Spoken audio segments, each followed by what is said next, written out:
صرف ایک لائن کا بیان دینا چاہتا ہوں. یہ مذاکرات وقت ضائع کرنے کی حکومت ایک سازش کر رہی ہے. یہ جو کل جو اسپیکر نے خط لکھا ہے یہ عدلیہ کو کھلم کھلا دھمکی ہے.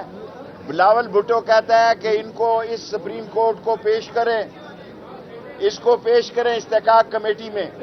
یہ ان کی حکومت کی ایک سازش ہے کہ جتنے ڈیلیڈ ٹیکٹس استعمال کر کے مذاکرات کے نام پر جھانسا دیا جائے، مذاکرات کے نام پہ دھوکہ دیا جائے.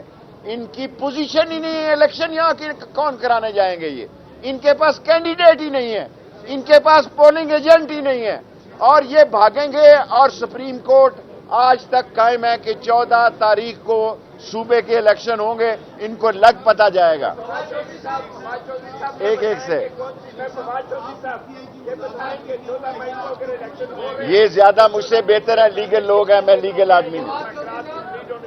دیکھیں بالکل ہماری تو دیکھیں کوئی بات ہے نہیں. ہم تو چاہتے ہیں کہ آج شروع ہوں، ہم چاہتے ہیں کہ آج شروع ہوں اور کل تک جو ہے وہ فائنلائز ہو جائے. بہرحال اگر مذاکرات میں حکومت نے نامینیٹ کیے لوگ جو سنجیدہ لوگ ہوئے تو جلد ختم ہو جائیں گے. کوئی مذاکرات سے نتیجہ نہیں نکلے گا، کوئی نتیجہ نہیں نکلے گا. سڑکوں اور چوراہوں پر ان سے الیکشن لیں گے اور سپریم کورٹ کے دروازے سے نتیجہ نکلے گا. ہوائے نفس کی ہے حکمرانی، لٹیرا کر رہا ہے پاسبانی. بول نیوز کے مارکیٹنگ ہیڈ آکاش رام تاحال لاپتہ، تفتیشی ادارے جواب دینے سے قاصر. اہل خانہ پریشان، بیٹے کی جدائی میں ماں غم سے نڈھال. جو بچو ہندو پر آئے تھے جو کو پاکستانی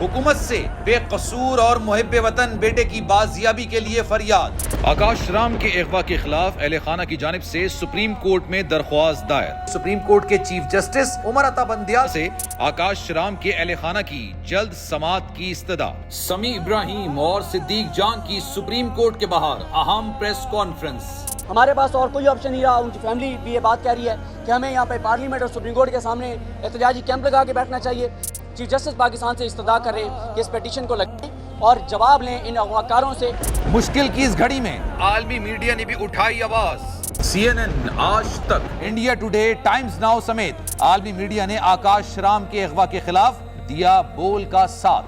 اف کیا ظلم ہے، بول انصاف کا منتظر. سبسکرائب کریں اور بیل دبائیں تاکہ کوئی خبر رہ نہ جائے.